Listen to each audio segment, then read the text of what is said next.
Thank you, Mr. Speaker. And Mr. Speaker, my question is to the Minister of Heritage, Sport, Tourism and Culture.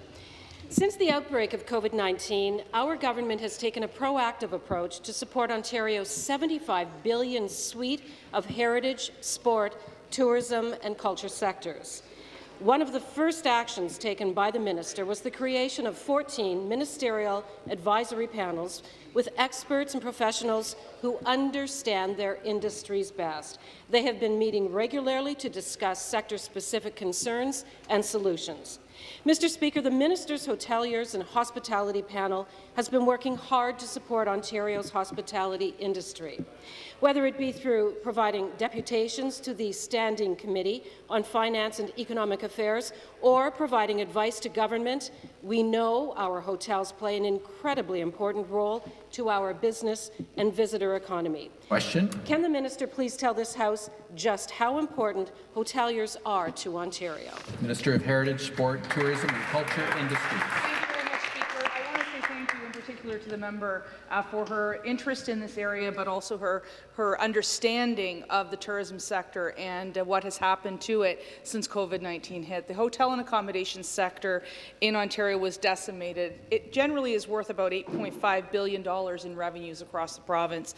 But overnight, on the 12th of March, in the lead up to the March break, that collapsed almost overnight, as I said. According to Hotel Association of Canada, at that time, less than 10% occupancy was taking place across the province, contributing to over 250,000 job losses. In my city alone, in the city of Ottawa, we have over 100 hotels, 50% of them shuttered, including the iconic Chateau Laurier. They employed over 6,000 people, yet 80% of them lost their employment during that time. That's why I created the Ministerial Advisory Committee on Hotels and Accommodations.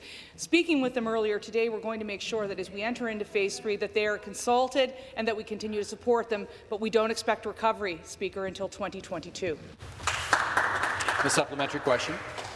Speaker and Minister, I know that your passion for supporting such a vital sector in our economy will serve all of us well as you continue to work with our hoteliers and hospitality experts in the upcoming weeks.